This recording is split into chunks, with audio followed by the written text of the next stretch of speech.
നമസ്കാരം. ഇന്ന് നമ്മൾ ജൂതചരിത്രത്തിലേക്ക് ഒരു ആഴത്തിലുള്ള നോട്ടമാണ് ഉദ്ദേശിക്കുന്നത്. ഏകദേശം 3000 വർഷത്തിലധികം വരുന്ന ഒരുപാട് കാര്യങ്ങൾ നിറഞ്ഞ ആ യാത്രയിലെ പ്രധാന സംഭവങ്ങളിലൂടെ നമുക്കൊന്ന് പോകാം. ഏകദേശം ഒരു 3500 വർഷം മുൻപാണ് ഇതിന്റെ ഒക്കെ തുടക്കം. ഇന്നത്തെ ഇസ്രായേൽ പാലസ്തീൻ ഭാഗങ്ങളിലുള്ള പുരാതന കാനാൻ ദേശം. അവിടെയാണ് ലോകത്തിലെ തന്നെ ആദ്യത്തെ ഏകദൈവ വിശ്വാസങ്ങളിലൊന്ന്, അതായത് ജൂതമതം രൂപം കൊള്ളുന്നത്. ഏകദേശം 2000 BC-യിൽ ദൈവം യാഹ്വേ അബ്രഹാമിനെ ഒരു വലിയ ജനതയുടെ പിതാവാകാൻ തെരഞ്ഞെടുത്തു എന്ന് വിശ്വസിക്കപ്പെടുന്നു. അതാണ് അബ്രഹാമിക് ഉടമ്പടി.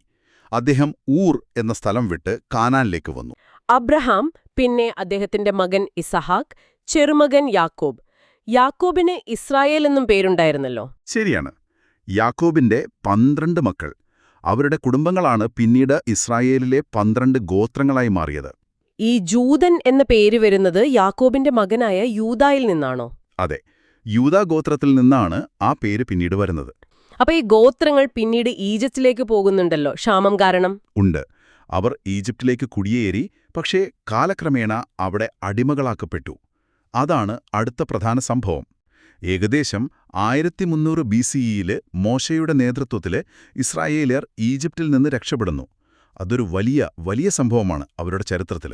സീനായ് പർവ്വതത്തിൽ വെച്ച് മോശയ്ക്ക് 10 കൽപ്പനകൾ കിട്ടുന്നതും ഈ സമയത്താണോ? അതേ സമയത്താണ്. ഈ 10 കൽപ്പനകളാണ് അവരുടെ നിയമത്തിന്റെയും ഒരു സമൂഹമെന്ന നിലയിലുള്ള അവരുടെ ബന്ധത്തിന്റെയും അടിസ്ഥാനം. ഒരു ഉടമ്പടി ജനതയുടെ തുടക്കം എന്ന് പറയാം. പിന്നീട് അവർ കാനാൻ ദേശത്ത് തിരിച്ചെത്തി ഗോത്രങ്ങളായി ജീവിച്ചു. ഏകദേശം 1000 BCE ഒക്കെ ആയപ്പോഴേക്കും ഈ ഗോത്രങ്ങൾ ഒന്നിച്ചു. ശൗൽ ആദ്യത്തെ രാജാവായി. പിന്നെ വന്ന ദാവീദ് രാജാവ്. അദ്ദേഹം യെരുശലേം പിടിച്ചടക്കി തലസ്ഥാനമാക്കി.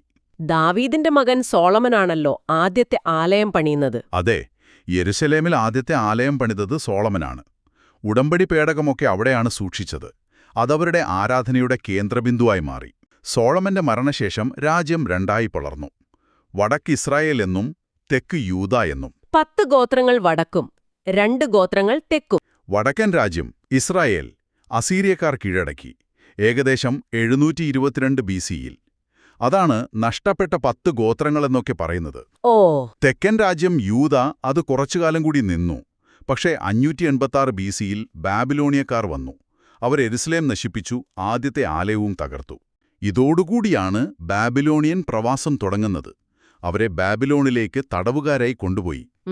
അപ്പോ സ്വന്തം നാടും ആരാധനയുടെ കേന്ദ്രമായ ആലയവും നഷ്ടപ്പെട്ടു. ഈ പ്രവാസകാലം അവരുടെ വിശ്വാസത്തെ എങ്ങനെയാണ് ബാധിച്ചത്, അല്ലെങ്കിൽ മാറ്റിയത്? അതൊരു നിർണായക കാലഘട്ടമാണ്. കാരണം ആലയമില്ലാതെ, സ്വന്തം ദേശത്തില്ലാതെ എങ്ങനെ ജൂതനായി തുടരാം എന്ന ചോദ്യം വന്നു. ഇവിടെയാണ് ഹീബ്രു ബൈബിളിന്റെ, അതായത് തോറായുടെ പ്രധാന ഭാഗങ്ങൾ എഴുതുകയോ അല്ലെങ്കിൽ സമാഹരിക്കുകയോ ചെയ്തത്. വിശുദ്ധ ഗ്രന്ഥങ്ങൾക്കും നിയമങ്ങൾക്കും പ്രാധാന്യം കൂടി. പ്രാർത്ഥനയ്ക്കും പഠനത്തിനുമായി സിനഗോഗുകൾ വന്നു. അതെ, സിനഗോഗുകൾ പ്രാധാന്യം നേടി. ആലയത്തിനു പകരം നിയമങ്ങളിലും പാരമ്പര്യങ്ങളിലും ശ്രദ്ധ കേന്ദ്രീകരിക്കുന്ന ഒരു രീതി വന്നു. ഇതിനെ റബ്ബിനിക് ജൂഡായിസം എന്നു പറയാം. ഇതിന്റെ തുടക്കം ഇവിടെയാണ്. ദേശമില്ലെങ്കിലും ആലയമില്ലെങ്കിലും വിശ്വാസം നിലനിൽക്കും എന്നൊരു ചിന്ത വന്നു. ഓക്കെ, പിന്നീട് അവർക്ക് തിരികെ വരാൻ പറ്റിയില്ലേ? കീഴടക്കിയപ്പോൾ ഏകദേശം 539 BCE-യിൽ അദ്ദേഹം യഹൂദരെ യെരുശലേമിലേക്ക് മടങ്ങാൻ അനുവദിച്ചു. എന്നിട്ട് അവർ 2ാം ആലയം പണിതു. അതെ, പേർഷ്യൻ സഹായത്തോടെ ഏകദേശം 516 BCE-യിൽ 2ാം ആലയം നിർമ്മിച്ചു. പക്ഷേ വെല്ലുവിളികൾ തീർന്നില്ല. പിന്നെ ഗ്രീക്കുകാരുടെ വരവായി, അല്ലേ? അലക്സാണ്ടർ. ശരിയാണ്. അലക്സാണ്ടറുടെ പടയോട്ടത്തോടെ ഹെലനിസ്റ്റിക് സംസ്കാരം, അതായത് ഗ്രീക്ക് സംസ്കാരം അവിടെ എത്തി.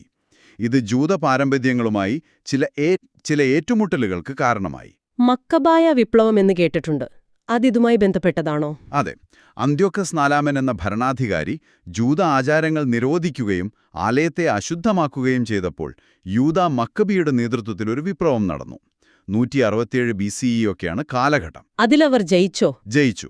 ഗ്രീക്കുകാരെ തുരത്തി ആലയം പുനഃപ്രതിഷ്ഠിച്ചു. അതിന്റെ ഓർമ്മയാണ് ഹനുക്ക ആഘോഷം. അതോടെ ഒരു നൂറ്റാണ്ടോളം അവർക്ക് സ്വാതന്ത്ര്യം കിട്ടി, ഹസ്മോനിയൻ രാജവംശത്തിന്റെ കീഴിൽ. പക്ഷെ അതും അധികകാലം നിന്നില്ല. പിന്നെ റോമക്കാർ വന്നു. അതെ, 63 BC-യിൽ പോംബി യെരുശലേം പിടിച്ചടക്കി. റോമൻ ഭരണത്തിന് കീഴിലായി. ഹേറോദാവ് രാജാവ് രണ്ടാം ആലയം പുതുക്കിപ്പണിതു ഗംഭീരമാക്കി. ഈ സമയത്ത് യഹൂദർക്കിടയിൽ പല വിഭാഗങ്ങളുണ്ടായിരുന്നോ? ഫരിസേയർ, സദൂക്യർ എന്നൊക്കെ. ഉണ്ടായിരുന്നു. ഫരിസേയർ, സദൂക്യർ, എസ്സന്നികൾ, പിന്നെ റോമൻ ഭരണത്തിനെതിരെ പോരാടാൻ തയ്യാറായ സെലോട്ടുകൾ, അങ്ങനെ പല ഗ്രൂപ്പുകൾ. ഒരു രക്ഷകൻ വരും, മിശിഹ വരും എന്നുള്ള പ്രതീക്ഷയും ഈ കാലത്ത് വളരെ ശക്തമായിരുന്നു. എന്നിട്ട് വീണ്ടും സംഘർഷമായി. അതെ, യഹൂദർ റോമക്കാർക്കെതിരെ ഒരു വലിയ യുദ്ധം നടത്തി CE 66-ൽ. പക്ഷേ അത് പരാജയപ്പെട്ടു. അതിന്റെ ഫലമായിട്ടാണോ രണ്ടാം ആലയം നശിപ്പിക്കപ്പെട്ടത്? അതെ, CE 70-ൽ ടൈറ്റസിന്റെ നേതൃത്വത്തിലുള്ള റോമൻ സൈന്യം യെരുശലേം കീഴടക്കുകയും രണ്ടാം ആലയം പൂർണ്ണമായും നശിപ്പിക്കുകയും ചെയ്തു. ആദ്യത്തെ ആലയം ബാബിലോണിയക്കാർ നശിപ്പിച്ചു, രണ്ടാമത്തേത് റോമാക്കാർ. ഇത് വീണ്ടും വലിയൊരു മാറ്റത്തിന് കാരണമായിട്ടുണ്ടാവും. ഉറപ്പായും ആലയം കേന്ദ്രീകരിച്ചുള്ള ആരാധന അതോടെ പൂർണ്ണമായി ഇല്ലാതായി. യഹൂദന്മാർ ലോകത്തിന്റെ പല ഭാഗങ്ങളിലേക്കായി വീണ്ടും ചിതറിപ്പോയി. ഇതാണ് ശരിക്കും പറഞ്ഞാൽ ഡയാസ്പോറ അഥവാ പ്രവാസം ശക്തിപ്പെടുന്നത്. അപ്പോ വിശ്വാസം എങ്ങനെ തുടർന്നു? ആലയത്തിന് പകരം സിനഗോഗുകൾ കൂടുതൽ പ്രധാനമായി. തോറാ പഠനം, റബ്ബിമാരുടെ നേതൃത്വം എന്നിവ കേന്ദ്രീകരിച്ചു. ജൂതനിയമങ്ങളും തത്വങ്ങളുമൊക്കെ മിഷ്ന, തൽമൂദ് തുടങ്ങിയ ഗ്രന്ഥങ്ങളിൽ ക്രോഡീകരിക്കപ്പെട്ടു. ബാബിലോണിയൻ തൽമൂദൊക്കെ ഈ കാലഘട്ടത്തിലാണ് രൂപപ്പെടുന്നത്.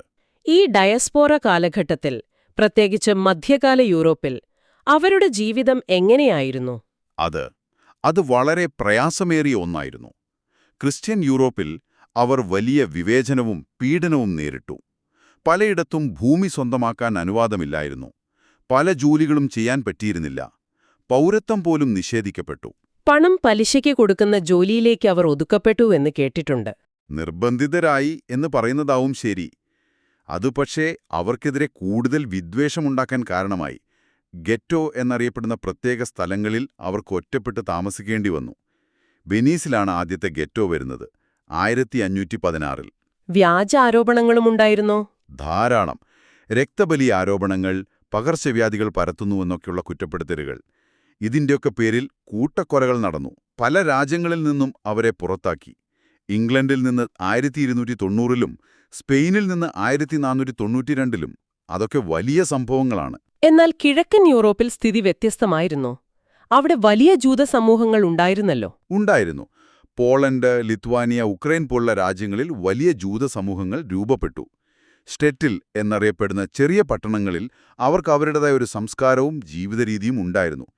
യെദ്ദിഷ് എന്നൊരു ഭാഷ അവിടെ വളർന്നുവന്നു. ഹസിരിസം പോലുള്ള ആത്മീയ പ്രസ്ഥാനങ്ങളും ഈ ഭാഗത്താണോ ഉണ്ടായത്? ബാൽ ഷെം ടോവാണ് സ്ഥാപകൻ. സാധാരണക്കാർക്കിടയിൽ അത് വളരെ പ്രചാരം നേടി. പക്ഷേ ഇവിടെയും പീഡനങ്ങളില്ലാതിരുന്നില്ല. ഉദാഹരണത്തിന് 1648-ൽ ഉക്രൈനിൽ നടന്ന കോസാക്ക് കലാപത്തിൽ 10,000-കണക്കിന് ജൂതന്മാർ കൊല്ലപ്പെട്ടു. അപ്പൊ എല്ലായിടത്തും ഒരുപോലെ സുരക്ഷിതരായിരുന്നില്ല? ഒരിടത്തും പൂർണ്ണമായി സുരക്ഷിതരായിരുന്നില്ല എന്ന് പറയാം. പിന്നീട് യൂറോപ്പിൽ ജ്ഞാനോദയകാലം വന്നു. ഹസ്കല എന്ന് പറയും.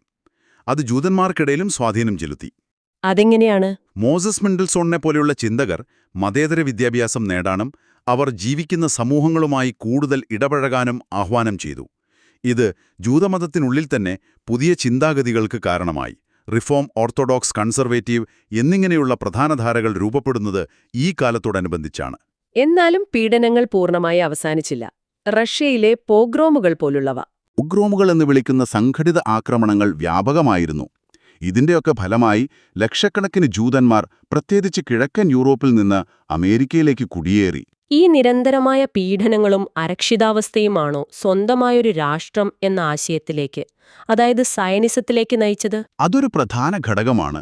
യൂറോപ്പിൽ യഹൂദവിരുദ്ധത, ആന്റിസെമിറ്റിസം ശക്തമായപ്പോൾ തങ്ങൾക്ക് സുരക്ഷിതമായി ജീവിക്കാൻ സ്വന്തമായൊരു രാഷ്ട്രം വേണം എന്ന ചിന്ത ബലപ്പെട്ടു. Theodor Herzl. അതെ, തിയോഡോർ ഹെർസലാണ് ആധുനിക സയനിസത്തിന്റെ പിതാവായി കണക്കാക്കപ്പെടുന്നത്. 1896-ൽ അദ്ദേഹം ദി ജൂയിഷ് സ്റ്റേറ്റ്, ദ ജൂഡൻ സ്റ്റാർട്ട് എന്ന പുസ്തകം പ്രസിദ്ധീകരിച്ചു. 1897-ൽ ആദ്യത്തെ സയനിസ്റ്റ് കോൺഗ്രസ് സ്വിറ്റ്സർലൻഡിലെ ബേസിലിൽ നടന്നു. അപ്പോ പലസ്തീനിലേക്ക് ജൂത കുടിയേറ്റം ഈ സമയത്ത് തുടങ്ങിയോ? അതെ, അലിയോത്ത് എന്നറിയപ്പെടുന്ന കുടിയേറ്റങ്ങൾ ഊർജിതമായി. ചരിത്രപരമായ തങ്ങളുടെ മാതൃഭൂമി എന്നവർ കരുതിയ പലസ്തീനിലേക്ക് ജൂതന്മാർ കുടിയേറാൻ തുടങ്ങി. ഇതിന് കൂടുതൽ ഊർജം നൽകിയ ഒന്നാണ് 1917 ബാൽഫോർ പ്രഖ്യാപനം. ബ്രിട്ടീഷുകാരുടെ പിന്തുണ. അതെ, ഒന്നാം ലോക മഹായുദ്ധ സമയത്ത് ബ്രിട്ടീഷ് ഗവൺമെന്റ് പലസ്തീനിൽ ഒരു ജൂതദേശീയ ഭവനം സ്ഥാപിക്കുന്നതിനെ അനുകൂലിക്കുന്നു എന്ന് പ്രഖ്യാപിച്ചു. പക്ഷേ ഇതിനെല്ലാമിടയിലാണ് 20-ാം നൂറ്റാണ്ടിലെ ഏറ്റവും വലിയ ദുരന്തങ്ങളിലൊന്ന് സംഭവിക്കുന്നത്: ഹോളോകോസ്റ്റ്. ശരിയാണ്. രണ്ടാം ലോക മഹായുദ്ധകാലത്ത് നാസി ജർമ്മനിയിൽ അഡോൾഫ് ഹിറ്റ്ലറുടെ നേതൃത്വത്തിൽ നടന്ന ഹോളോകോസ്റ്റ് ജൂതചരിത്രത്തിലെ ഏറ്റവും ഇരുണ്ട അധ്യായമാണ്. അതൊരു വംശഹത്യയായിരുന്നു. വ്യവസ്ഥാപിതമായ ഒന്ന്. അതെ, 1933-ൽ തുടങ്ങിയ പീഡനങ്ങൾ 1941 അന്തിമ പരിഹാരം എന്ന നയത്തിലേക്കെത്തി. ഓഷ്വിറ്റ്സ്, ട്രെബ്ലിംഗ പോലുള്ള മരണക്യാമ്പുകൾ സ്ഥാപിച്ചു. അവിടെ ഗ്യാസ് ചാമ്പറുകളിലും മറ്റുമായി ലക്ഷക്കണക്കിന് ജൂതന്മാരെ കൊന്നൊടുക്കി. എത്ര പേർ കൊല്ലപ്പെട്ടു എന്നാണ് കണക്ക്? ഏകദേശം 6 ദശലക്ഷം ജൂതന്മാർ. അതില് 1.5 ദശലക്ഷം കുട്ടികളായിരുന്നു. യൂറോപ്പിലെ അന്നത്തെ ജൂത ജനസംഖ്യയുടെ 2/3 ഭാഗത്തോളം വരുവത്. ചിന്തിക്കാൻ പോലും പറ്റുന്നില്ല. ഈ ഹോളോകോസ്റ്റ് ഒരു രാഷ്ട്രമെന്ന ആവശ്യത്തിന് കൂടുതൽ ശക്തി നൽകിയിട്ടുണ്ടാവും. തീർച്ചയായും. ഇനിയൊരിക്കലും തങ്ങൾ സുരക്ഷിതരല്ലാതാവരുത്, തങ്ങൾക്കൊരു അഭയകേന്ദ്രം വേണം എന്ന ചിന്ത ഹോളോകോസ്റ്റ് അതിജീവിച്ചവർക്കിടയിലും ലോകമെമ്പാടുമുള്ള ജൂതന്മാർക്കിടയിലും വളരെ ശക്തമായി. അങ്ങനെയാണോ 1948-ൽ ഇസ്രായേൽ രാഷ്ട്രം രൂപീകൃതമാകുന്നത്? അതെ, 1948 മെയ് 14-ന് ഡേവിഡ് ബെൻ ഗുറിയോൺ ഇസ്രായേൽ രാഷ്ട്രം പ്രഖ്യാപിച്ചു. ബ്രിട്ടീഷ് മാൻഡേറ്റ് അവസാനിച്ചതിന് തൊട്ടു പിന്നാലെ. പക്ഷെ അത് സമാധാനപരമായിരുന്നില്ലല്ലോ. അല്ല, പ്രഖ്യാപനത്തിന് തൊട്ടടുത്ത ദിവസം തന്നെ അയൽ അറബ് രാജ്യങ്ങൾ ഇസ്രയേലിനെ ആക്രമിച്ചു. ആദ്യത്തെ അറബ്-ഇസ്രയേൽ യുദ്ധം. ആ യുദ്ധത്തിൽ ഇസ്രയേൽ വിജയിച്ചു. പക്ഷേ ആ യുദ്ധവും ഇസ്രായേൽ രാഷ്ട്രത്തിന്റെ സ്ഥാപനവും മറ്റൊരു വലിയ മാനുഷിക ദുരന്തത്തിന് കാരണമായി. ഏകദേശം 7 ലക്ഷത്തിലധികം പലസ്തീനിയൻ അറബികൾക്ക് അവരുടെ വീടും നാടും ഉപേക്ഷിച്ച് അഭയാർത്ഥികളാകേണ്ടി വന്നു. പലസ്തീനികൾ ഇതിനെ നക്ബ അഥവാ മഹാദുരന്തം എന്ന് വിളിക്കുന്നു. ആ സംഘർഷം ഇന്നും തുടരുന്നു. നിർഭാഗ്യവശാൽ അതെ. 1967-ലെ 6 ദിവസത്തെ യുദ്ധത്തിൽ ഇസ്രായേൽ വെസ്റ്റ് ബാങ്ക്, ഗാസ മുനമ്പ്, കിഴക്കൻ യെരുശലേം തുടങ്ങിയ പ്രദേശങ്ങൾ പിടിച്ചടക്കി. അത് ഇന്നും തുടരുന്ന ഇസ്രായേൽ-പലസ്തീൻ സംഘർഷത്തിന്റെ മൂലകാരണങ്ങളിലൊന്നാണ്. എന്നാൽ അടുത്ത കാലത്തായി ചില അറബ് രാജ്യങ്ങളുമായി ഇസ്രായേൽ സമാധാന കരാറുകളിൽ ഏർപ്പെട്ടല്ലോ, എബ്രഹാം കരാറുകൾ. അതെ, 2020-ൽ UAE, ബഹ്റൈൻ, പിന്നീട് മൊറോക്കോ, സുഡാൻ എന്നീ രാജ്യങ്ങളുമായി എബ്രഹാം കരാറുകൾ ഒപ്പുവച്ചു. അതൊരു പുതിയ മാറ്റമാണ്. ഇന്ന് ലോകത്തിൽ എത്ര ജൂതന്മാരുണ്ടാകും? ഏകദേശം 15 ദശലക്ഷത്തിലധികം. അതിൽ ഏതാണ്ട് പകുതിയോളം, ഒരു 7.5 ദശലക്ഷം പേർ ഇസ്രായേലിലാണ്. പിന്നെ ഏറ്റവും വലിയ സമൂഹം അമേരിക്കയിലാണ്, ഏകദേശം 6.3 ദശലക്ഷം. കൺസർവേറ്റീവ്, റിഫോം എന്നൊക്കെ നമ്മൾ നേരത്തെ പറഞ്ഞു. ഉണ്ട്. മതപരമായ ആചാരാനുഷ്ഠാനങ്ങളുടെ കാര്യത്തിലും ആധുനികതയോടുള്ള സമീപനത്തിലുമൊക്കെ വ്യത്യാസങ്ങളുള്ള വിവിധ വിഭാഗങ്ങളുണ്ട്. Orthodox, Conservative, Reform, Reconstructionist. പിന്നെ മതപരമായ കാര്യങ്ങളിൽ വലിയ താൽപ്പര്യമില്ലാത്ത മതേതര ജൂതന്മാരും ധാരാളമുണ്ട്. ശാസ്ത്രം, കല, സാഹിത്യം തുടങ്ങിയ മേഖലകളിലൊക്കെ ജൂതന്മാരുടെ സംഭാവനകൾ വളരെ വലുതാണല്ലോ. ഐൻസ്റ്റീൻ, ഫ്രോയിഡ്, അങ്ങനെ ഒരുപാട് പേർ. തീർച്ചയായും.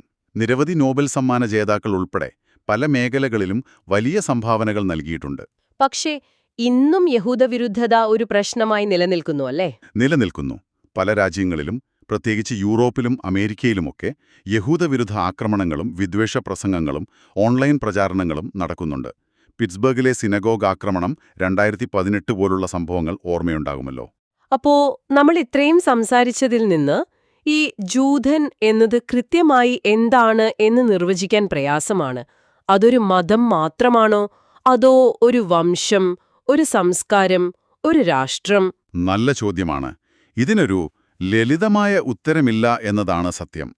കാരണം ജൂതസ്വത്വം എന്നത് ഇവയെല്ലാം ചേർന്ന ഒന്നാണ്. എങ്ങനെ? തോറയിൽ അധിഷ്ഠിതമായ ഏകദേശം 3500 വർഷം പഴക്കമുള്ള ഒരു മതവും ആത്മീയ പാരമ്പര്യവും അതിലുണ്ട്. അതേസമയം ആയിരക്കണക്കിന് വർഷത്തെ പ്രവാസത്തിന്റെയും പീഡനങ്ങളുടെയും അതിജീവനത്തിന്റെയും ഒരു പങ്കുവെക്കപ്പെട്ട ചരിത്രമുണ്ട്. അത് അവരെ ഒരു ജനതയാക്കുന്നു. ഭാഷ, സംഗീതം, ഭക്ഷണം, അങ്ങനെയുള്ള സാംസ്കാരിക ഘടകങ്ങളുമുണ്ട്. തീർച്ചയായും. ഹീബ്രു, യദ്ദീഷ് പോലുള്ള ഭാഷകൾ, ക്ലെസ്മ സംഗീതം, ഭക്ഷണരീതികൾ, സാമൂഹിക മൂല്യങ്ങൾ, ഇസ്രായേൽ എന്ന രാഷ്ട്രവുമായുള്ള ബന്ധം, ഇവയെല്ലാം ഈ സ്വത്വത്തിന്റെ ഭാഗമാണ്.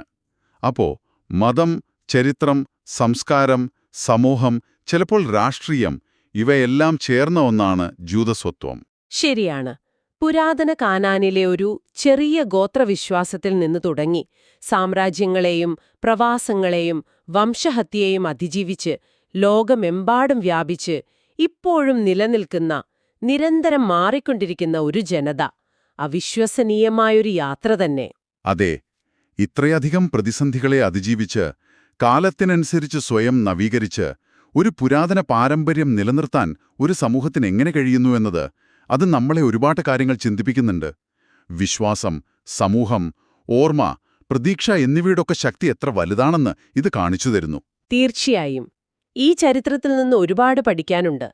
ഈ നീണ്ട യാത്രയുടെ ഒരു ചെറിയ ഭാഗം മനസ്സിലാക്കാൻ ഈ സംഭാഷണം സഹായിച്ചു എന്ന് കരുതുന്നു. പഠിക്കുകയും ഓർക്കുകയും ചോദ്യങ്ങൾ ചോദിക്കുകയും ചെയ്യുന്നിടത്തോളം കാലം ഈ ചരിത്രവും അതിന്റെ പാഠങ്ങളും പ്രസക്തമായി തുടരും.